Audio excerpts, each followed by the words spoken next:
Ну што ж, вітаю ўсіх тых, хто сабраўся сёння ўвечары. Я мяркую, што будзем пачынаць стрым. Адпішыцесь, калі ласка, адразу, ці мяне чутно, ці мяне бачна.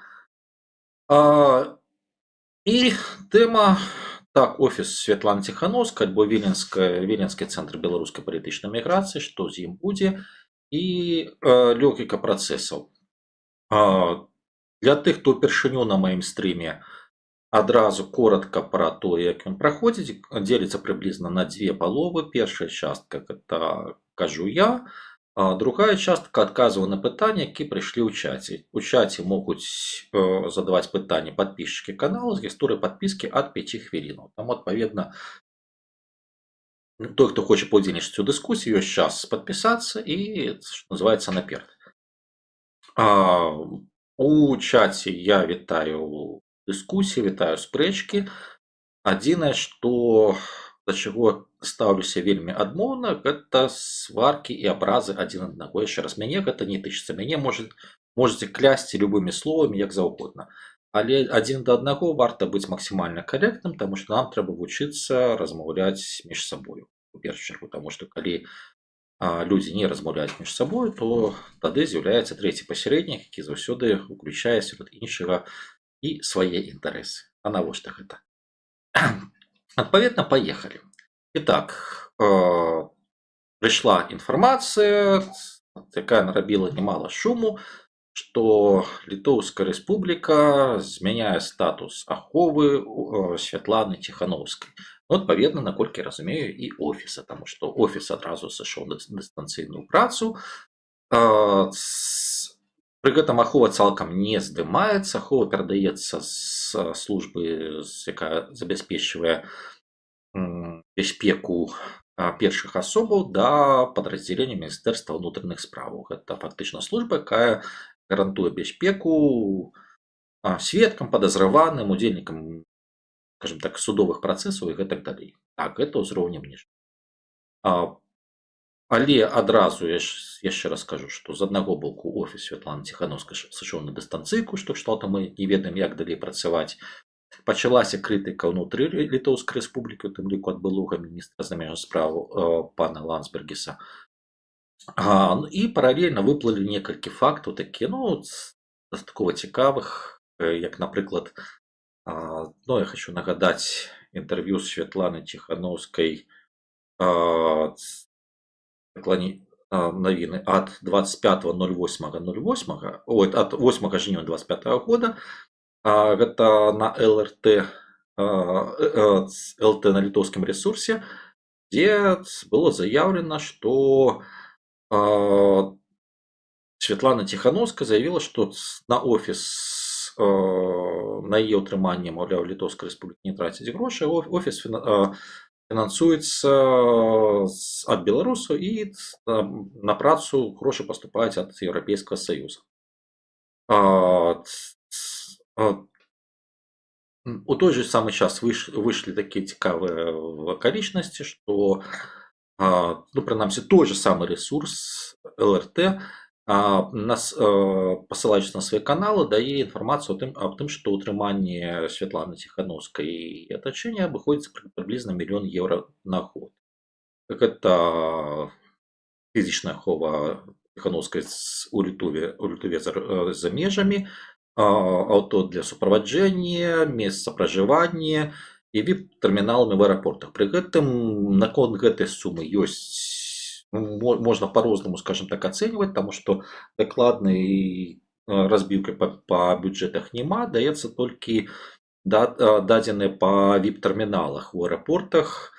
Выдаткі 24 год 129 000 еўра, 23 92 000 еўра. Гэта, сярод іншага, у тым ліку інфармацыя пра, назовем так, фінансаванне дзейнасці, таму што аэрапорты, калі казаць, што офіс Святланы Ціханаўскай нешта робіць, то паездкі – гэта важная рэч. Але тут варта звярнуць увагу на іншае, што на крытыку былога міністра замежных спраў Літоўскай Рэспублікі пана Ландсбергіса, які заявіў, што зараз, па-першае, Літоўская Рэспубліка перастае быць надзейным партнерам для тых, хто шукае абарону ад тыраніі, І другое, што ён называе гэта рашэнне гэта нанесенае ранай дзяржаўным інтарэсам, і ён піша пра тое, што Літва можа згубіць, скажем так, маральныя падставы, каб мець адмысловы больш моцны голас у свеце, і адпаведна яе голас стане менш паважным, менш значным. От і там наступнае гэта пра тое, што дыктатары могуць святкаваць і так далей. Ключавое тут якраз таки, на мой погляд, пра больш паважна, больш важна. Давайте на пачатку ну хіба хаця не, давайте все ж таки вось гэты пункт мы адзначым, да яго пасля вернемся, калі будзем гаварыць пра палітыку Літоўскай Рэспублікі. А пакуль што не, все ж таки пра Літву адразу. Итак, логіка пана Ландсбергіса. Он сказаў вельмі важныя рэчы наконт маральных перавагаў, наконт маральнага голасу. І тут так варта адзначыць, што афіцыйная Вільня на напоўніцу выкарыстоўвала маральную частку альбо маральны альбо каштоўнасны складнік палітыкі, і гэта цалкам апраўдвае сабе, цалкам акупаецца, зважаючы для невялікіх краінаў у вялікім міждзяржаўным аб'яднанні, такім як Еўрапейскі Саюз. Пра што я кажу? І ў чым разлік? Таму што з аднаго боку, калі кажуць, што каштоўнасці, што вельмі часта каштоўнасць супрацьпастаўляюць рэаль-палітык і нейкаму рацыяналізму. Не. У выпадку з Літоўскай Рэспублікай каштоўнасць і рацыяналізм гэта тое, што ідзе поруч і на абарону інтарэсаў Літоўскай Рэспублікі. Таму што я хочу нагадаць сапраўды, што гэтая краіна да апошняга яна была у Вільні менавіта праводзіцца большая частка кангрэсу расійскай апазіцыі, у Вільні Святлана Ціхановская. У Вільні ж таксама значная частка грантадаўчых структураў, якія працуюць на прасоўванні дэмакратыі, назовем так, на ўсход, ну і ў выпадку з Літоўскай Рэспублікай на поўдзень. Чаму гэта важна? Гэта пытанне з аднаго боку. Калі ты ў сябе канцэнтруеш прадстаўнікоў палітычных колаў пэўных апазіцыйных з нейкіх дзяржаваў, тых, хто вымушаны быць у эміграцыі, то ў такім выпадку рана ці позна твае эксперты, твае палітычныя эліты пачынаюць успрымацца як асобы або групы больш абазнаныя ў тым, што адбываецца ў гэтых суседніх краінах. І гэта азначае, што пазіцыі тваёй дзяржавы яны рэзка узлятаюць з пункту гледжання удзелу ў любых палітычных кансультацыях, што рабіць там, як выпрацоўваць палітыку, напрыклад, супрацоўніцтва на ўсходнім накірунку, як развіваць эканамічнае супрацоўніцтва і так далей. То бишь твая дзяржава адносна невялікая па памеру эканомікі, па насельніцтву, яна аўтаматычна стае удзельнікам гэтых працэсаў. Гэта тое, што ў прынцыпе акупаецца, таму што калі ёсць супольныя праекты, то адпаведна ёсць і нейкі палітычныя механізмы, калі ты можаш уставіць свой інтарэс, ёсць эканамічныя механізмы. Гэта натуральна ідзе. Калі поруч аўтакратычныя рэжымы, якія пагражаюць всім іншым, гэта пытанне бяспекі, якія Літоўская Рэспубліка актыўна, скажем так, манетызавала, таму што ў нас апазіцыя і расійская, і беларуская, і мы актыўна прасоўваем дэмакратыю, мы цель нумар адзін і для Масквы, і для афіцыйнага Мінску. Ну, у нечым гэта так, гэта свядомая, назовем так, эскалацыя або свядома падняццё ставак, але гэта падняццё ставак апраўдваецца, таму што давайте узгадаем, што з краінамі Балты, калі мы гаворым пра Эстонію, Эстонія выпрацоўвае, назовем так, свой алгарытм абароны, яна карыстаецца лабізмам збольшага скандынаўскіх краін, у першую чаргу Фінляндыі і Швецыі. Окей, яна ідзе такім шляхам. Латвія спрабавала ісці праз статус, ну, назовем так, фінансавага цэнтру. У свой час она развівала значна хутчэй для ўсходняй Еўропы, але банкаўскія крызісы істотна падкасілі латышскія пазіцыі, і адпаведна зараз краіны без такого моцнага функцыяналу пра бяспеку, напрыклад, Латвію узгадваюць значна, пра бяспеку узгадваюць значна радзей. толькі ў прывязкай да іншых трох краінаў. Літоўская рэспубліка яна гучыць часцей за ўсё. З аднаго боку мне зараз кажуць, ну гэта ж самая вялікая па памеру краіна з трох краінаў Балты. Ну, з аднаго боку так, з другого боку гэта заслуга у тым ліку і уладаў гэтай краіны. Адпаведна, такая палітыка она купаецца, такая палітыка выгадна, і можна прасоўваць свае інтарэсы. Другі складнік вельмі цікавы. Але ён працаваў крышку раней, зараз ён менш працуе.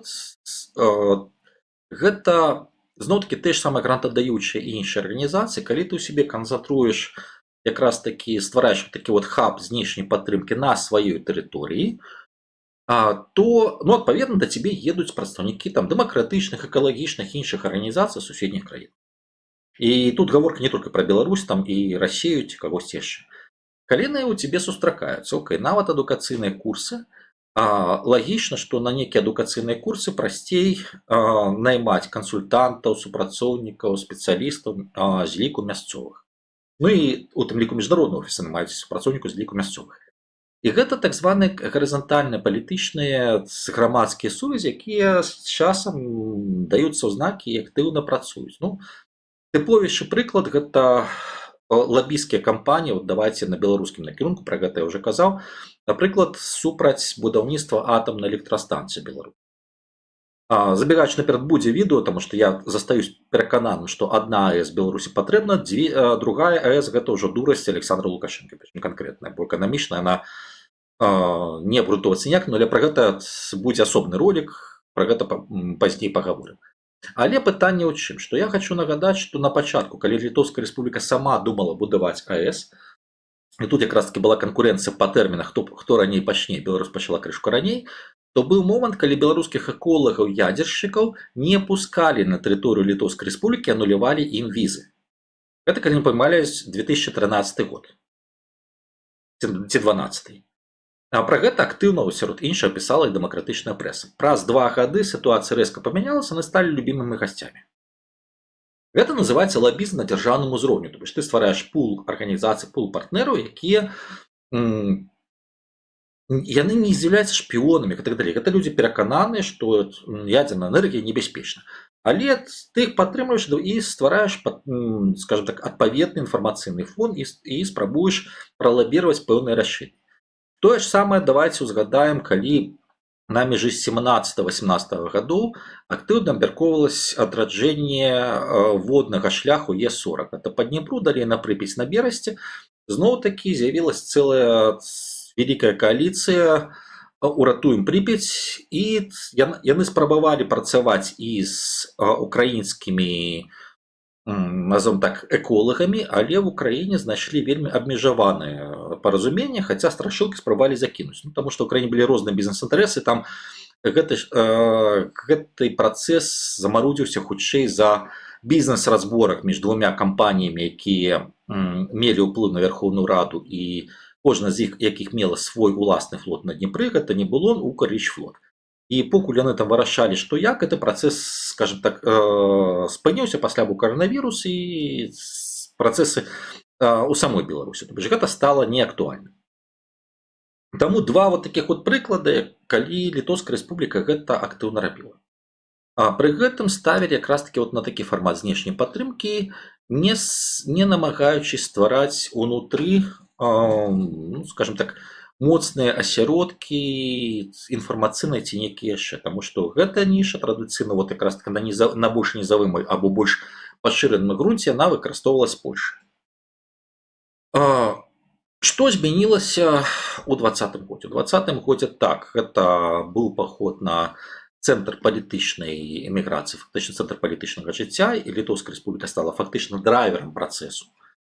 І яна з'яўлялась ключавой, але пры гэтым, чым больш закрывалась Беларусь, тым больш знікаў другі чыннік, які даваў гэтай краіне канкурэнтныя перавагі. Гэты чыннік, вот я пра яго толькі што сказаў, гэта лабізм, таму што лабізм на грамадскім узроўні, ён працуе тады, калі гэтыя людзі вяртаюцца назад у Беларусь. То бишь хтосьці прыехаў, паразмаўлялі, яны вярнуліся, яны праводзяць дзейнасць унутры краіны. Але калі гэтая дзейнасць унутры краіны забанена, ты губляеш уплыў на працэсы там. Таму вось гэты другі чыннік фактычна Літоўская рэспубліка згубіла. Пры гэтым, калі мы гаворым пра інфармацыйны складнік, прынамсі з традыцыйных медыа, то як бы там ні было, але ключавыя медыа, якія вяшчаюць на Беларусі, засталіся ў Польшчы. Так, Вільня і Варшава яны пэўнай меры канкуравалі, але ўсё ж такі яны не ўваходзілі в канфлікт, і гэта былі паралельныя і застаюцца пакуль што паралельныя накірункі. Аднак у такім фармаце можна было б існаваць, каб не адно але. І вот тут зноў такі ўзгадаю Венесуэлу. Вот давайте ўзгадаем, што адна з лідараў венесуэльскай апазіцыі атрымала Нобелевскую прэмію міру. Хочу нагадаць, што тая, якая не была ў бліжэйшым атачэнні Хуана Гуайдо. Ось, я з Хуаном Гуайдо не раз параўноўваю з ягоным офісам дзейнасць офіса Святланы Ціханаўскай, папярэджваў, што праблемы могуць быць аналагічныя. На жаль, для іх, і на жаль, у нечым для Беларусі. Што мы маем зараз? 25-й год, дакладней 24, потому што праблемы пачалі вылазіць у 24. Новых ідэяў практычна няма. То бишь, калі я могу памыляцца, але назовіце мне, калі ласка, хаця б адну заяву, адзін палітычны які-небудзь крок, пачатак палітычнага працэса, на які вымушаны быў рэагаваць у пажарным этапе афіцыйна Менска. Вот подумайте, нават з 23-го года.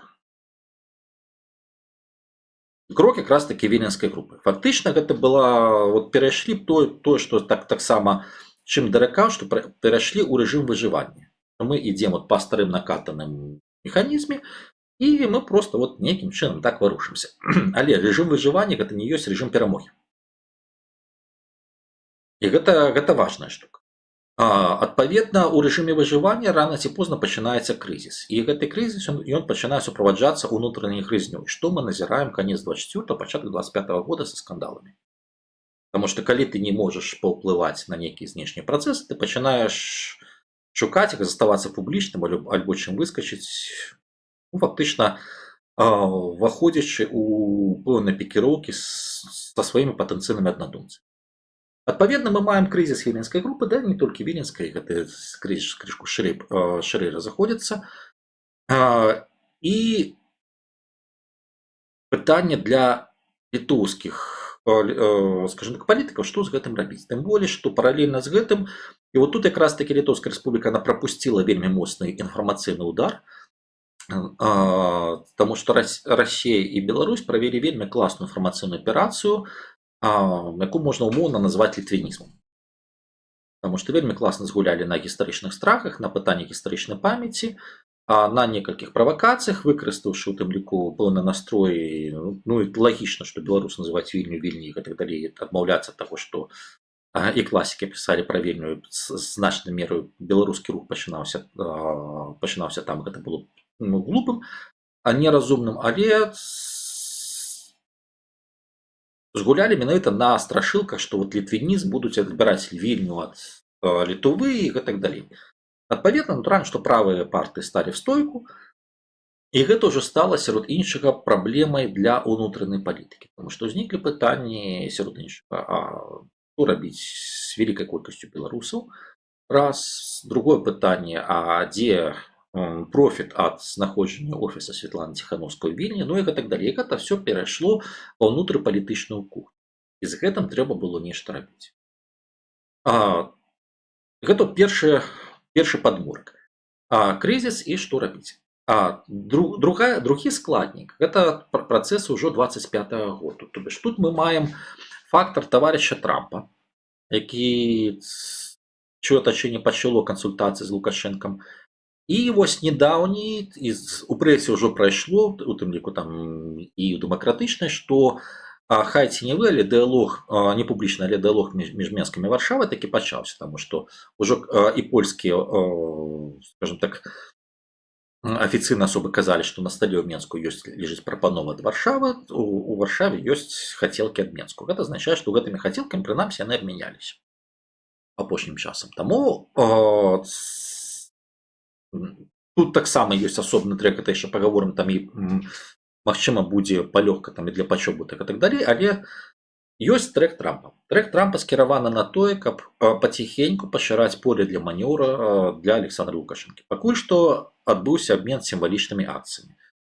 Прычым на літоўскім накірунку, ну, вот, зноў-такі узгадайце маё відэо пасля вызвалення Сергея Ціханаўскага, калі я казаў, што будуць складаныя адносіны з офісам. На літоўскім накірунку так гэта згулялі тым, хто можа унесці, ну, пэўны дадатковы фактар канфліктнасці ў віленскую групу. Гэта спрацавала, пакуль што спрацавала. Але не пра тое, зараз не пра тое, зараз тое, што ёсць два асобных трэка.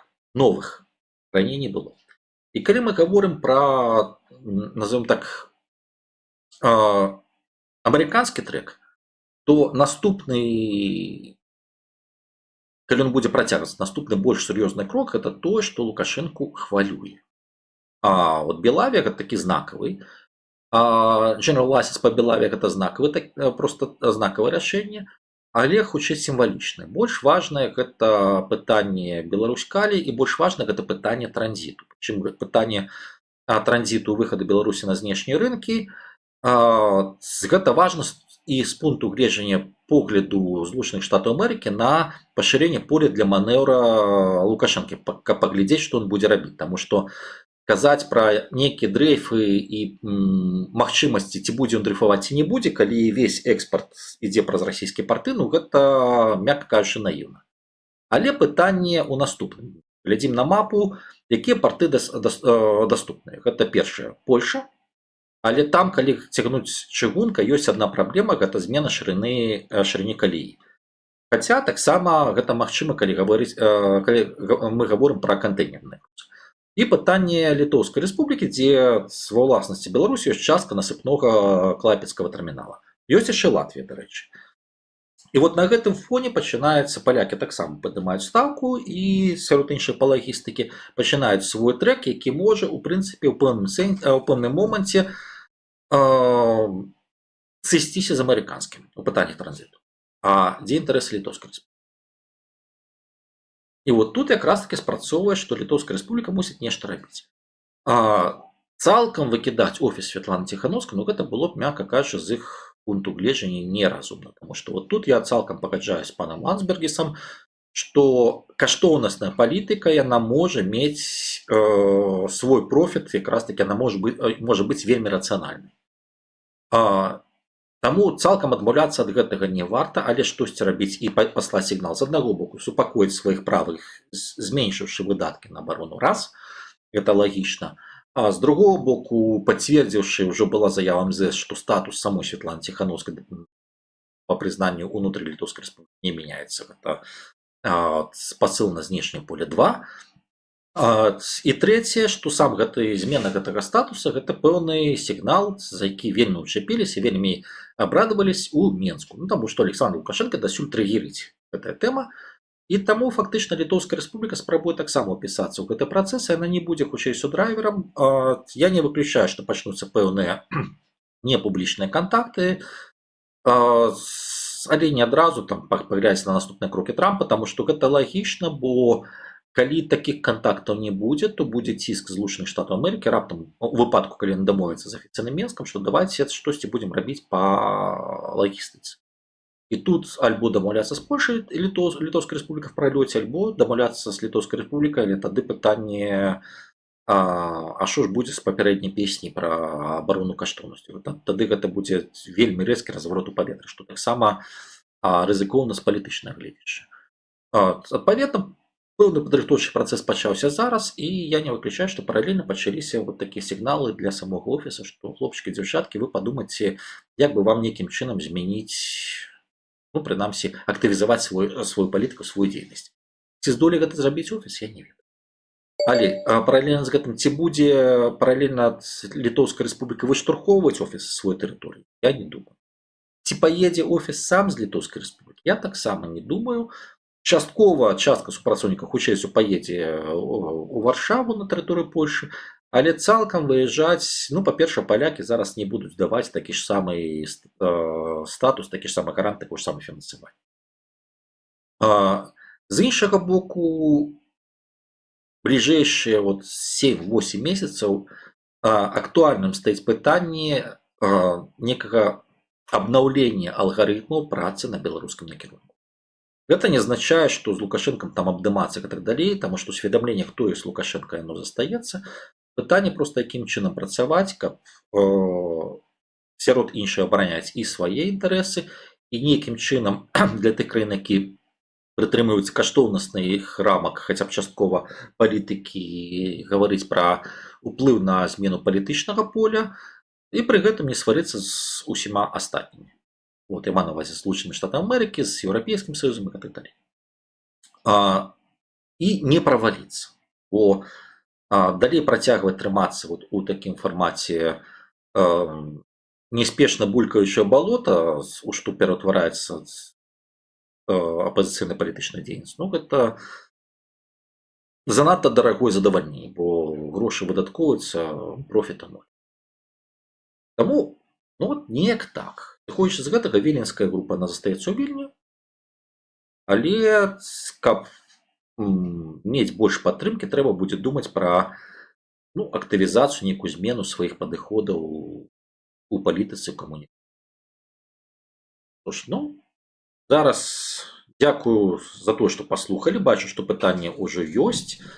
Адпаведна, скажем так,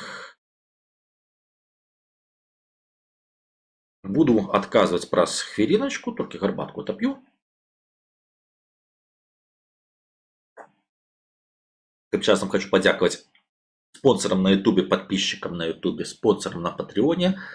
Вот бачу, што ёсць у тым ліку і людзі, якія з'яўляюцца спонсорамі на Ютубе, каму будзем адказваць у першую чаргу, і чые пытанне важна. Ну і бачу, што і з Патреона людзі падцягнуліся. Гэта бонус за фінансавую падтрымку. Для мяне гэта, чого хахатаеце, гэта і грошы, і зваротная сувязь. Контент ён вымагае пэўных выдатку пэўнага часу, і адпаведна мусіць манетызавацца. Так, першае, Джон До. Літву можна зразумець, сэнс бясконца фінансаваць праект, які не мае вынікаў за 5 гадоў, згубіў сувязь з беларусамі ў РБ і значнай часткай дыаспары. Рада БНР 2.0 па факту. Разумееце, вот ізноў такі, я бачу, што гэта пытанне, гэта рэпліка была напісаная да таго, як пачаўся стрым. Адмаўляцца ад гэтага праекта зараз таксама палітычна немэтазгодна. Пытанне, што да апошняга будуць спрабаваць ажывіць і страхнуць, прымусіць нейкім чынам больш актыўна працаваць. Федя, давно пора клайпецкому коммуняке это сделать, то дядя сам сойдет его самого месяца своей каунасской шоблой, ну там и так далее. Тут пытание, наколькі разумею, хотели написать по транзиту, так, по транзиту гэта хутчэй за все будзе вырашацца. Дарэчы, забыл сказаць яшчэ одну рэч, я не выключаю яшчэ одной вельмі цікавай акалічнасці. Але гэта пытанне ўнутры латышскіх палітычных разборак, але я не выключаю, што могуць быць спробы вярнуцца да канцэпцыі канкурэнцыі двух партоў. Калі з латышскага накірунку будуць сігналы, што мы гатовы на пэўным этапе падумаць, як працаваць, альбо калі з беларускага накірунку, з манаваць з афіцыйнага Менску, будуць сігналы на Латвію. Таму гэта тэарэтычна магчыма, але з беларускага боку сігналы на Латвію магчымы пры палітычнай падтрымцы ЗША. Дарэчы, таксама, але такая магчымасць, гэта сярод іншага, і тое, што прыскорыць працэсы ў літоўскай рэспубліцы. Так, Джон До. Ігор, ці бачылі новае даследаванне па Беларусі? Калі так, што азначыце ў ім? Цалкам пакуль што не праглядаў, бачу асобныя ўрыўкі, пагляджу увесь дакумент, тады можна будзе пагаварыць. Ідзем далей. Пане Ігоры, я правильно разумею, що Тихановська так і не доїхала до України, бо її не приймали як голову держави? Ну, тут питання було дуже цікаве, тому що так, офіційна позиція, скажімо так, Світлани Тихановської була, щоб це був візит на рівні дипломатичного. Це означає з певним рівнем охорони, з певним рівнем зустрічі, в тому числі там з президентом Зеленським. Для українського керівництва це було недоцільно на певному етапі. Ну і відповідно цього не було. А зараз Ну, я не думаю, що зараз це буде можливо, хіба що в якості певного сигналу для офіційного Мінську, а не з точки зору розвитку співпраці. А, з точки зору просто приїхати, ну, давайте так. А, білоруси, які воюють за Україну, вони запрошували, в тому числі, хай Світлана Тихановська приїде там, не як офіційна особа, а от просто приїде зустрінеться хоча б з білорусами. Як звичайну особу, так і частина українських політичних, скажімо так, лідерів або політичних активістів також бажали би бачити. Але ще раз, все ж таки статус не дорівнює статусу президента або прем'єра іншої держави. Тому прийом відповідно до статусу. Ну, в офісі Світлани Тихановської вважали, що потрібно все ж таки більш високий рівень візиту. Ну гаразд, ну хотіли, ну хай хочуть надалі.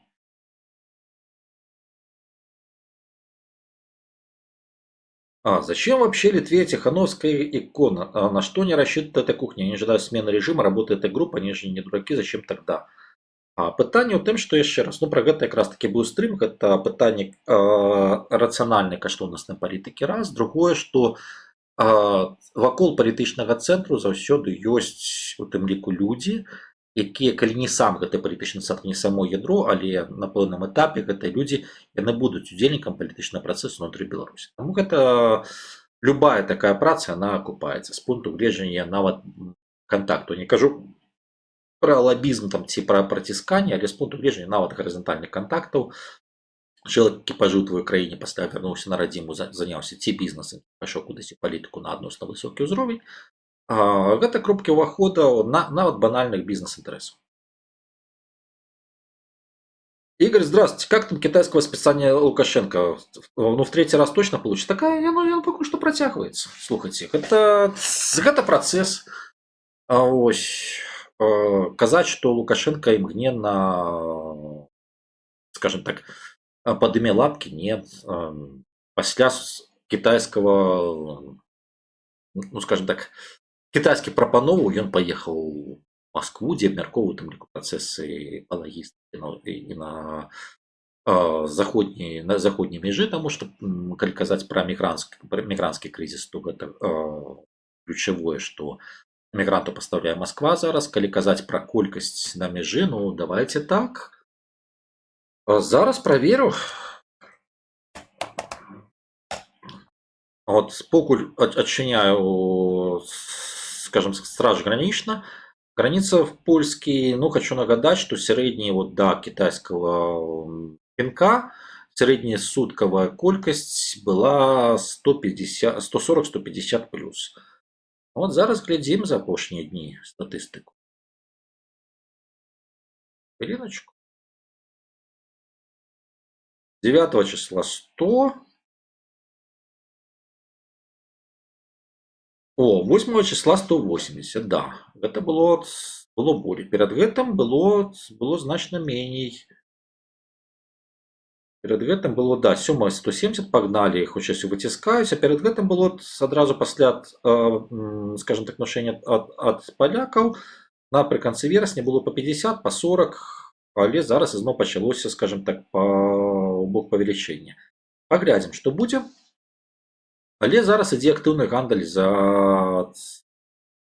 у тым ліку пачобута, і тое, што з'явіліся прынамсі дзве фігуры, якія заявілі пра тое, што яны гатовы яго там нейкім чынам браць на парукі, гэта і Канапацкая, і Анжэліка Борыс, гэта гаворыць пра тое, што нейкі працэсы ідуць. І яшчэ раз, я не здзіўлюся, калі на польскім накірунку яшчэ раз да новага года будуць нейкія падвижкі. Игорь, сколько Литва потеряла на прекращение транзита белорусского калия? Ну, вот, скажем так, пару сот миллионов евро згубила докладно. Але тут пытанне недатрыманы прыбытак, это не прямые страты, это недатрыманы хутчэй прыбытак. А какой сейчас функционал БЛС? Куда продавать электричество? Ну, зараз по вялікім рахунку спрабуюць загрузіць, павялічыць попыт унутры, раз. І Майнінг, от, до речі, вельмі цікава рэч, што падзенне на крыптабіржах гэта хутчэй самае непрыемнае для Александра Лукашэнкі, таму што ў значнай ступені майнінгавыя фірмы, якія Беларусі пастаўлены, гэта фірмы, скажем так, у бліжэйшых тачэнні кашалькоў. Вот, і гэта таварышы яны істотна падгарэлі.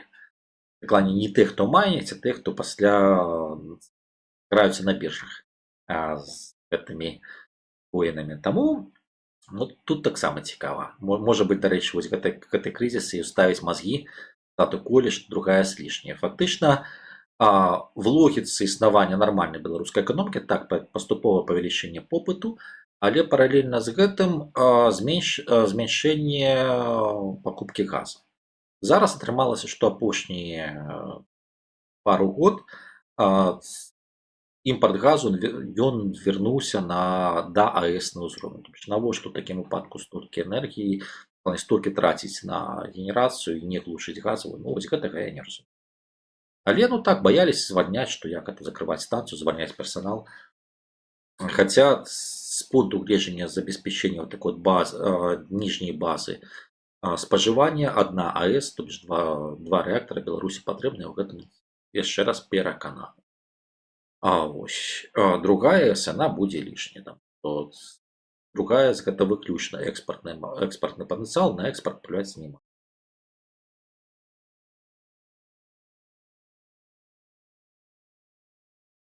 Тэ фінансавалася чыста з бюджэта Літоўскай рэспублікі, альбо Літоўская рэспубліка атрымлівала ад ЕС США грошы на утрыманне такіх груп. Слухайце, я не ведаю, ну але пытанне ў тым, што ахова гэта фінансаванне з бюджэта, аплата віп-тэрміналу гэта фінансаванне з бюджэта, транспарт гэта фінансаванне з бюджэта непасрэдна краіны.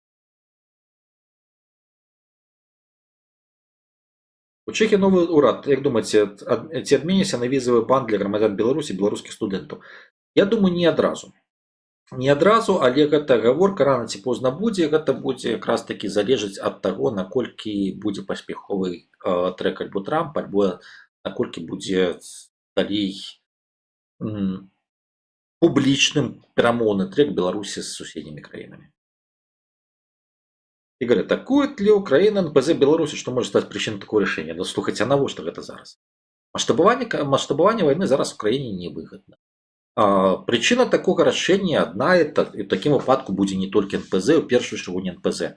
Гэта калі будзе правакацыя на беларуска-украінскай мяжы, калі з Беларусі ізноў альбо паляцяць ракеты, вось запущены з тэрыторыі Беларусі не транзітам, альбо хтосьці паспрабуе ўварвацца. Ну, тады зараз ведаў бы, што будзе такое пытанне, я бы вставил ролик, а я вам сейчас покажу, откуда готовилось нападение. Ну вот, калі тады вось гэта я вам сейчас покажу, откуда готовилось нападение, вот эти 4 направления ад Лукашэнкі, яны сталі мемам в украінскім інфармацыйным полі, то ну, як бы сказаць, зараз у выпадку, калі папруць, то ёсць значна больш кропак, адкуль можа прыляцець. І гэта будзе балюча.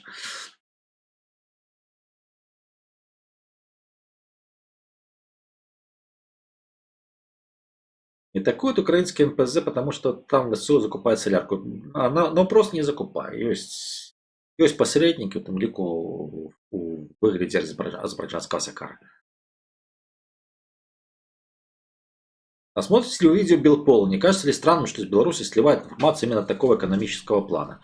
Слушайте, я раз по раз гляжу, мне частка аудитории дорогая, что с белорусским процессом не так цалкам погружен, ну, потому что я зарабляю на анализе России и на палітычным кансалтингу рэгіянальным. Таму беларускі накірунак это альбо за донаты, вот як на Патреоне як было і лекцыі, там, напрыклад, прогноз по Беларусі, альбо гэта, умоўна кажучы, пробона вот дохода прямо з YouTube, не более. Таму сказаць, што вот пастаянна сидзець і вот глядзець у гэта, ну, даруйце, быць удзельнікам, быць залежным ад пераразмеркавання грантавай дапамогі, сидзець у гэтым балотцы і скасіцца, хто б тебе там не падсядзеў за твоё фінансаванне, ну, мне неяк так Ну, не падабаецца, не хочется уже год 10-15. Я могу зарабіць на себе іншымі метадамі. Адпаведна, ну, калі ёсць інтарэс, то гляджу, калі не, это калі інтарэс і вольны час, калі няма. Калі гэта даследаванне нейка больш-менш цікавае і да мяне ўжо праз некалькі крыніцаў даходзіць, што вот ёсць такі там альбо слух і так далей, тады натуральна праглядаю. А так ёсць свае крыніцы інфармацыі. Мне гэтага хапае. Так Игорь, сколько Литва потеряла на прекращении транзита? Я еще раз скажу, что некалькі сотен мільёнаў еўра. Колькі дакладна, гэта трэба сидзець падлічваць. Чаму не буду зараз сидзець падлічваць, я толькі што адказаў.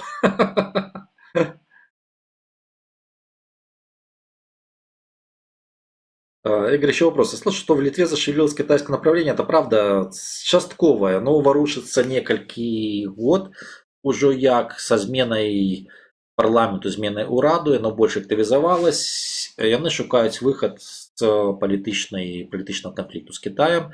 І вельмі верагодна, што на працягу паловы гады знойдуць, таму што для Літоўскай рэспублікі яшчэ раз гэта тая ж самая каштоўнасная палітыка, а паніжаць статус прадстаўніцтва Тайваня гэта таксама не выпадае. Але для Китая патрэбна, ну, фактычна публічная палітычная дэманстрацыя. Шукаюць зараз, кантакты ёсць, перыядычна перамовы ёсць, і шукаюць зараз зручную формулу, як гэта зрабіць для абодвух краінаў, каб выйсці у фармаце win-win. Немного не по теме, но развитие белорусско-добровольческой темы в Украине – это процесс контактов правительства Украины и Лукашенко, слуга за услугу. Вы не даете развиваться, этим мы ограничиваемся в участии. Слухайте, пытание в том, что будзе асобнае відэо ўжо нават фотошопіў заставачку, чаму Лукашенко баіцца беларускіх добровольцаў. У значнай ступені гэта, калі казаць, што упёрліся ў столь, то гэта уплывае на гэты працэс з аднаго боку адсутнасць украінскай палітыкі на беларускім накірунку, што ёсць сапраўды. Вот такой гатовай канцэпцыі няма. Ёсць бачанне некалькі групаў сілы, групаў ўплыву. Другое гэта адсутнасць альбо вот гэта не раз казаў беларускім украінскім калегам, што калі палкавых, ну, група, які вакол палка Каліноўскага фактычна прымусілі пайсці на выбары ў каардынацыйную раду і пасля каптаваць людзей у офіс Святланы Ціхановскай, дакладней аб'яднаны пераходны камітэт, гэта была ці не найбольшая палітычная памылка на беларускім накірунку. Таму што тым самым, па-першае, узніклі канфлікты ўнутры саміх беларускіх добраахвотнікаў, які пасля вылазілі сярод іншых і ў публічную плоскасць. Давайте узгадаем, што, напрыклад, палкавым прымалось рашэнне не браць, раней крышку апублічвалась удзел у такіх выбарах. Таму гэта спрычыніла канфлікты ўнутры саміх беларускіх добраахвотнікаў, гэта спрычыніла канфлікты з шэрагам украінскіх партнераў, і гэта не дала абсалютна ніякага палітычнага профіту для Украіны. І плюс да ўсяго гэта замарудзіла стварэнне асобнага палітычнага суб'екта, то бишь трэцяга цэнтра сілы ў Кіеве. Таму што гэта пытанне дасюль актуальнае. Я застаюся прыхільнікам таго, што з пункту гледжання і ажыўлення агульнабеларускай, скажем так, справы з пункту гледжання палітычных цэнтраў в экзілі і ўплыве на працэсы ў Беларусі, з'яўленне трэцяга цэнтра в Украіне, яно ўкрай патрэбна, ўкрай важна. Это не азначае, што мусіць на сябе перабіраць усё і становіцца новым цэнтрам піраміды. Не, гэта мусіць быць цэнтр, які на роўных размаўляе з Варшавай і з Вільняй, не падпарадкоўваецца ім, а яны не падпарадкоўваюцца яму, але яны ўсе супрацоўнічаюць у гарызантальнай сферы. І вось гэта палітычна выгадна ўкраіне, гэта палітычна выгадна і Беларусі, калі думаць пра змены ўнутры Беларусі. Ну, на жаль, такого пакуль не адбылося. Я маю надзею, што на працягу гэтага года в Украіне ўсё ж такі будзе пэўнае разуменне таго, што такі працэс патрэбен. Або да гэтага разумення паціхеньку розныя групы падыходзяць.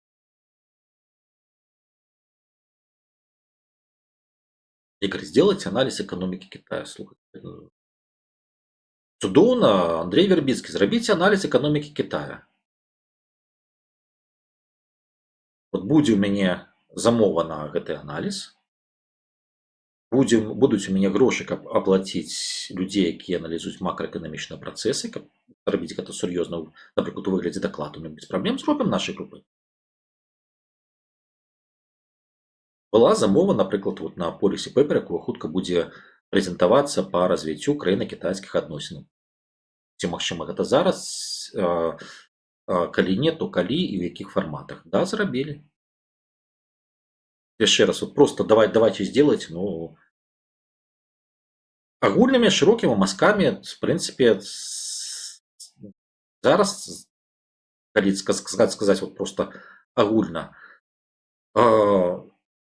больш за палову прамысловага вырабніцтва сусветнага, але пры гэтым ужо наяўнасць уласна тэхналагічнай базы, гэта азначае, што адсутнасць ужо 100% залежнасці ад, назовем так, еўрапейска-амерыканскай тэхналагічнай базы, таму што ўжо ідзе фактычна змаганне за не толькі двух палітычных цэнтраў, але двух тэхналагічных цэнтраў.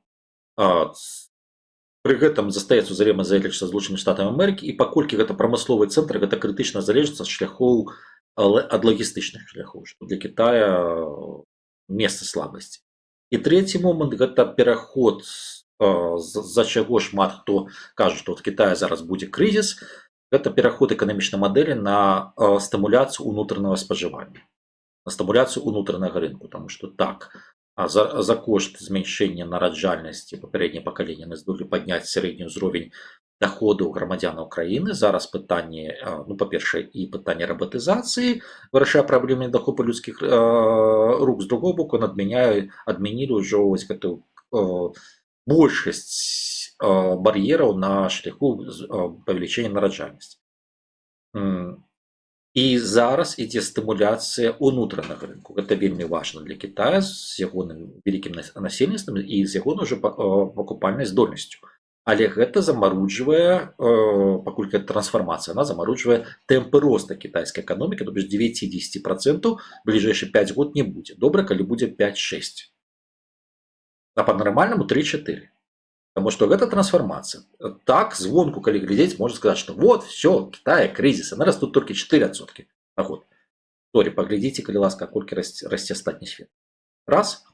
А другое, калі для Злучаных Штатаў Амерыкі значная частка эканамічнай моцы на ўнутраны рынок гэта ўспрымаецца нармальна, для Китая гэта ўспрымаецца як некая загана, як некая праблема. Не, Китай ідзе тымі ж самымі шляхам, але вот зараз якраз працэс трансфармацыі, ён пэўнай меры балючы для Кітайскай Народнай Рэспублікі, але паглядзім, як яны з яго выйдуць. І плюс там ёсць яшчэ пэўны дэмаграфічны працэс, пра гэта мала хто кажа. Другое крызіснае явішча – гэта тое, што яны з аднаго пакалення перайшлі з даіндустрыяльнага збольшага эканамічнага ўкладу ў постіндустрыяльны. І гэта азначае, што змянілася характар мыслення. І вот ёсць, умоўна кажучы, старэйшае пакаленне, гэта пакаленне Сі, якое мае свае канцэпцыі, і ёсць падрасла, вот, умоўна кажучы, 30гадовыя цяперашнія, па кітайскіх мерках яны яшчэ не дзяржаўныя лідары, не могуць быць, таму што па кітайскіх мерках занадта маладыя, але гэта пакаленне умоўна з 25 да 35, нават да 40, яно ўжо думае зусім па-іншаму. І вось гэты разрыў у стылях мыслення, гэта вялікая якраз таки сацыяльная праблема ўнутры Китая, да якой гэта таварышы таксама вымушаны будуць звяртацца, вымушаны будуць нейкім чынам вырашаць альбо загладжваць. Іначай гэта будзе крызіс. Але пакуль што казаць, што пра развал там ці не выпадае, казаць пра тое, што вот зараз іх шапкамі закідаюць, таксама не выпадае. По подсчетам, за Россию сражаясь 1500 белорусов. За Беларусь насчитали 500. Как так? Ну, я по-разному бы лічыў, потому что база тех, кто воюе на боку Российской Федерации, это от початку 22 года, калі лічыць у тым ліку ветэрану тых, хто ўжо з'ехаў, напрыклад, год, паўгады альбо пасля ранення, ну таких наберэцца значна болей, чым за Россию, па-першае, па маіх дадзеных. А па-другое, пытанне, што А у расійскай федэрацыі ёсць вельмі цікавая штука. Пра гэта таксама казаў у роліках, калі казаў пра расійскую мабілізацыю. Гэта абыход так званых новых граждан. Значная частка беларусаў прыняла расійскае грамадзянства на працягу апошняга года, але яны забылі пра тое, што ёсць вайсковы абавязак. І пэўная частка гэта якраз такі тых, хто такім чынам мабілізаваны. Далей сідзельцы в зонах, у тым ліку расійскіх. Стары механізм. Трэцяе тое, што прапануюць мігранты. Чацвёртае гэта найм менавіта за грошы. Таму лагічна, што такія ёсць, такія будуць, і гэтая колькасць досыць вялікая. Але яшчэ раз з пункту гледжання вот якраз такі тых, хто прайшоў праз гэту вайну на ўкраінскім баку, іх паболей, таму што яшчэ раз больш кажуць пра полк Каліноўска, але ён не быў адзінай вайсковай адзінкай на баку краіны раз ад самага пачатку. Не ёсць зараз, плюс зараз фактычна роўным, больш роўна беларусы распарошваюцца па іншых падраздзяленнях, у тым ліку, якія не маюць статуса.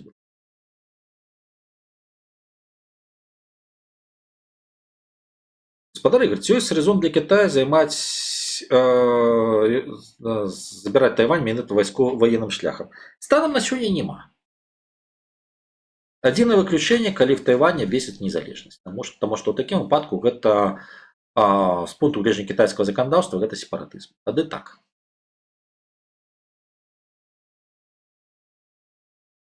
Ёсць меркаванне, што гэта будзе красавіку ці кастрычніку 27-га, самае пазнейшае. Гэта вы пра што? Вот тут я прашу прабачэння, не зразумеў гэта пытанне.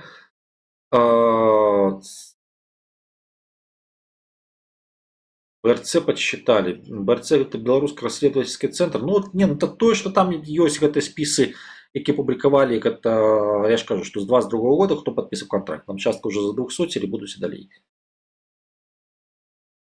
Прагноз на апошнюю пяцігодку Лукі актуален? Так.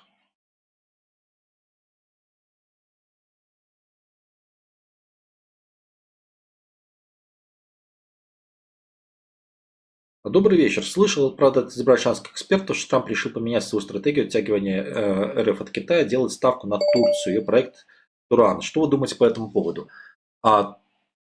Глядите, проект Туреччыны з умоўным турэцкім светам і як супрацьвага Расіі і Китаю, ён заўсёды быў для штатаў цікавы, таму што штаты зараз вядуць палітыку па стварэнню альтэрнатыўных рэгіянальных цэнтраў сіл, якія параўнаважвалі сваіх глобальных канкурэнтаў. З Расіяй на дадзеным этапе гэта яшчэ не, скажем так, крыш не паставілі. Просто пытанне, Путін хоча занадта шмат. Гэта пытанне працягваецца гандаль, але паралельна гэта не выключае у тым ліку балансавання залішніх амбіцый Расіі, таму што яшчэ раз паўтару, што па выніках гэтай вайны ні для штату, ні для Китая не цікава як паражэнне Украіны, так і поўнае паражэнне Расійскай Федэрацыі. У гэтым якраз такі трагедыя расійска-украінскай вайны для Украіны. Расія патрэбна як краіна без і Пекіну, Вашынгтона, без геапалітычных амбіцый на роль трэцяга цэнтру свету, але як досыць моцная рэгіянальная дзяржава. Але каб гэтых геапалітычных амбіцый не з'явілася, патрэбна пэўна раўнавага. Трэба ўраўнаважыць. І тут, дарэчы, ёсць вельмі цікава, што з аднаго боку гэта Турэччына ва ўсходняй Еўропе рэзка ўзрастае і будзе ўзрастаць інтарэс да фармату трохмор'я, альбо міжмор'я, альбо інтэрмарыум, па-рознаму называць як заўгодна. І ў гэты фармат, дарэчы, сярод іншага можна ўпісаць і інтарэсы Беларусі. З аднаго боку эканамічны, гэта будзе ўпісваць афіцыйны Менск, з другого боку, каб было ў галавах крышку паболей інтарэсу, гэта маглі б актыўна зараз прасоўваць, пачынаючы ад некага бачання і так далей, у тым ліку і апазіцыйны цэнтр в экзілі. Таму што гэта, сярод іншага, гэты фармат, як не столькі палітычны, як эканамічны, бяспекавы і так далей, ён становіцца цікавы Вашынгтону зноў. Таму фармат Турэччыны так, ён цікавы, бо гэта з аднаго боку ключавая краіна, на якой сыходзяцца і канкурэнтныя і Індыі лагістычныя праекты, гэта пытанне і канала Стамбул. Там вельмі шмат такіх геаэканамічных праектаў. І паўднёвая частка пояса шляху, таму натуральна, што для ЗША інтарэсы Турэччыны па пашырэнню свайго ўплыву яны цікавыя. Трампа сильно задання та прокидання по Нобелю задіває, наскільки я розумію. Ну, хутчэй за ўсё так. Яго гэта триггернула. Далей паглядзім, што будзе. Так, ну быццам бы ўсё. Анна Качур 2 разы спрабавала штосьці напісаць, нейкае пытанне паставіла, і 2 разы ось пытанне здымала. Ну окей. І яшчэ хтосьці. О, 4 разы нават. Ну окей. Ну што ж, спадарства. На сім дзякуй за тое, што глядзелі. Дзякуй, што былі разам. 55 хвілін разам пасядзелі. Ого. Я думаю, што раней спраўлюся. Палайкайце гэты эфір. Подписывайтесь на мой YouTube, он пока что не вызван экстремистским, хотя я не выключаю, что такое может здарыцца. Падасылайце по ссылочке на гэты стрим, калі лічыце гэта годным. Падтрымлівайце на Патреоне. Традыцыйна не верьте ни одному слову, думайте своей головой. Ну, радости, счастья, удачи, мирного вам неба. Ну, России хай крышку попылае. Всего доброго.